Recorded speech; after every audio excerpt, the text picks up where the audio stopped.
For years, Linux was defined by flexibility. It was the operating system that let you choose everything.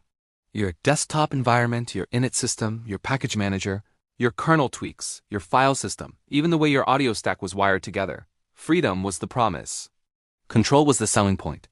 And for a long time, that identity made Linux powerful, but also fragmented, confusing, and intimidating to outsiders.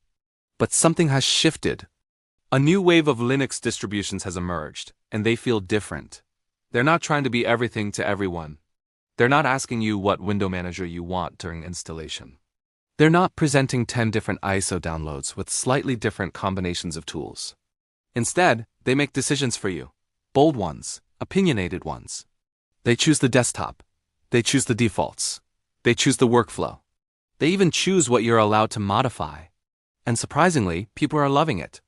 The rise of opinionated Linux distros represents a turning point in the ecosystem, a philosophical evolution away from endless customization and toward curated experiences. These systems don't apologize for their choices. They embrace them. To understand this shift, you have to look at what Linux used to represent. Traditional distributions like Debian and Arch Linux built their reputations on flexibility and user control. Debian emphasized stability and freedom, offering multiple desktop environments and vast repositories. Arch Linux went even further, delivering a minimal base system and a philosophy that placed responsibility squarely in the user's hands. This approach created some of the most knowledgeable and passionate communities in computing. It also created barriers.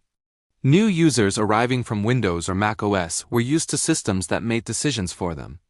They expected coherent design, predictable behavior, a single recommended way to do things. Instead, Linux presented a maze of options: KDE or GNOME, X11 or Wayland, Systemed or OpenRC, Snap, Flatpak, or native packages, X4 or BTRFs. Choice became overwhelming. Opinionated distributions flipped that script. Instead of asking, they declared. Take Fedora Silverblue. It doesn't just offer a desktop, it enforces an immutable base system. The root file system is read-only. Applications are expected to run as Flatpaks. System changes happen through atomic updates. You're not meant to tweak the base OS casually. You're meant to layer changes carefully, or better yet, containerize your workflow. That's a radical stance compared to traditional Linux norms. But it brings clarity, stability, reproducibility. Then there's NixOS. It doesn't just suggest configuration management, it requires it. Everything in the system is defined declaratively. Want to install a package? Add a line to a configuration file. Want to enable a service? Define it explicitly. The entire system becomes version-controlled infrastructure. It's opinionated not just about defaults, but about philosophy. Even mainstream distributions are becoming more assertive. Ubuntu once positioned itself as Linux for human beings, offering choice while maintaining familiarity. Over time, it has pushed stronger defaults, embracing snap packages, standardizing on GNOME, aligning closely with corporate-backed infrastructure. These choices sparked controversy, but they reflect confidence in direction. And then there are distros designed around workflow identity rather than technical foundations. Pop_OS, developed by System76, doesn't simply ship GNOME, it reshapes it. It builds tiling functionality into the desktop. It focuses on developer ergonomics, GPU switching, and productivity shortcuts. It's not asking what kind of experience you want. It's saying, here's what we believe is efficient. Elementary OS goes even further into design minimalism. It enforces strict human interface guidelines. Its App Center emphasizes curated software. It avoids clutter and deep customization in favor of a cohesive, almost Apple-like experience. These distributions share a pattern. They reduce options to increase identity, and identity matters. When a distribution is opinionated, it builds culture. Users begin to align not just with software but with values. NixOS users talk about reproducibility and purity. Silverblue users talk about immutability and containerization. Pop_OS users talk about workflow efficiency. Elementary OS users talk about design philosophy. This mirrors trends in other technology ecosystems. In the web development world, frameworks like Ruby on Rails succeeded not by offering maximum flexibility, but by imposing convention. Convention over configuration became a mantra.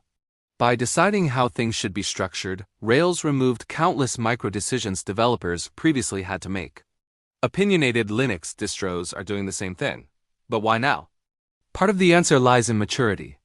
Linux on the desktop is no longer a fragile experiment. Hardware support is better than ever. Wayland is stabilizing.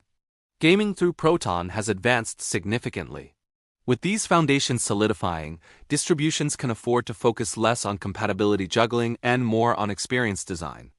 Another factor is burnout. The classic Linux ethos, compile your own kernel, edit configuration files by hand, endlessly tweak .files appeals to enthusiasts. But as users grow older, busier, or more professionally focused, the appetite for constant tinkering declines. People want systems that work predictably, systems that recover gracefully, systems that don't break after every update. Opinionated distros promise exactly that. Immutability, for example, isn't just a technical choice, it's a psychological one. When a system is atomic and rollback capable, anxiety decreases. You're less afraid to update. You're less afraid to experiment. Ironically, by restricting certain freedoms, these systems increase user confidence. There's also the influence of cloud-native thinking.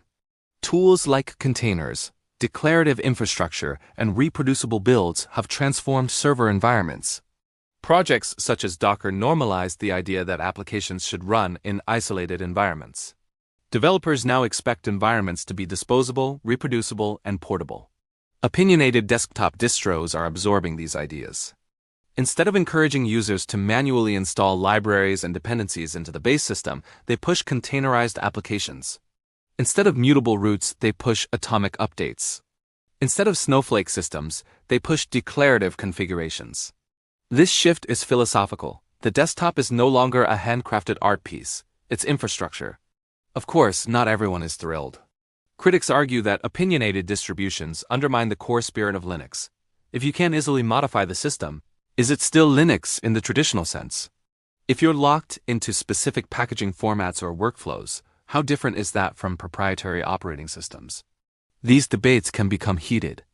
The controversy around Snap packaging in Ubuntu is a prime example. Some users viewed the push towards Snap as unnecessary centralization. Others saw it as a pragmatic step toward consistent application delivery.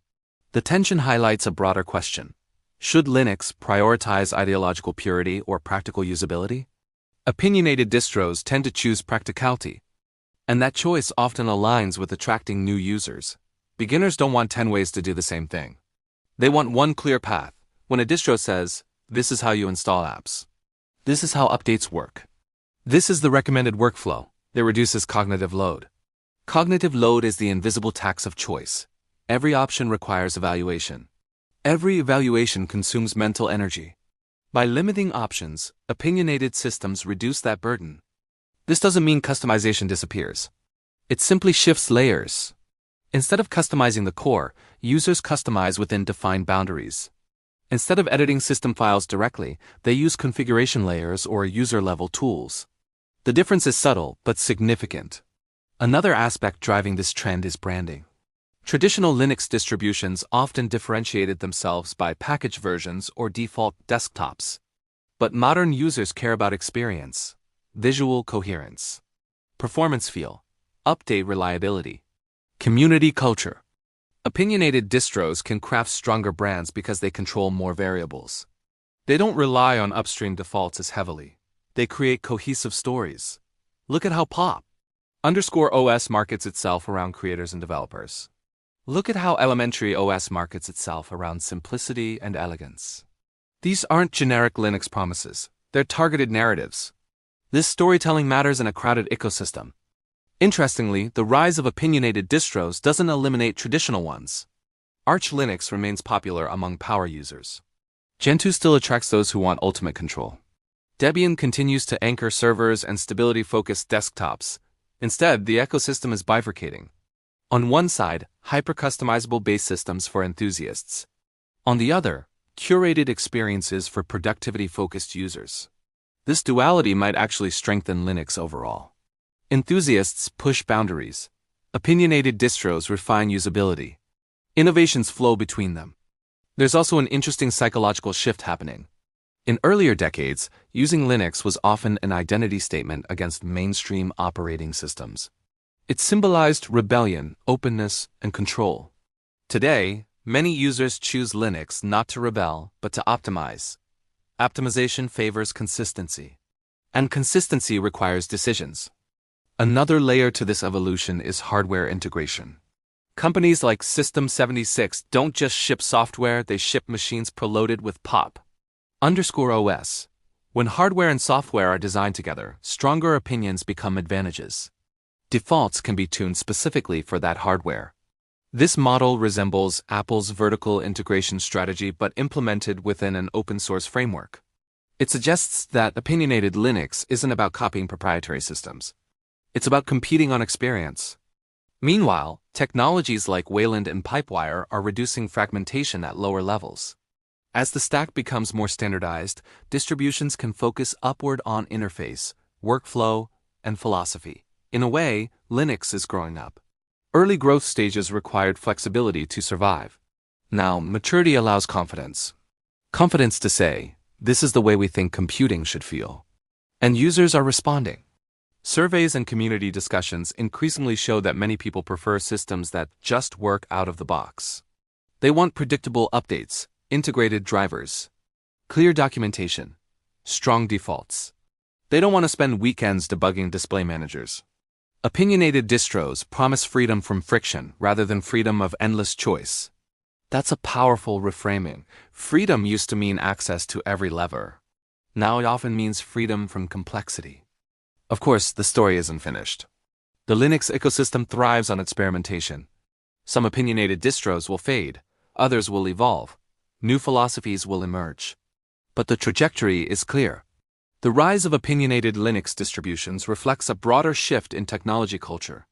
We are moving from raw flexibility toward intentional design. From chaotic abundance toward curated clarity. From you decide everything toward we've thought this through. And perhaps the most interesting part is this. None of this erases the old Linux spirit.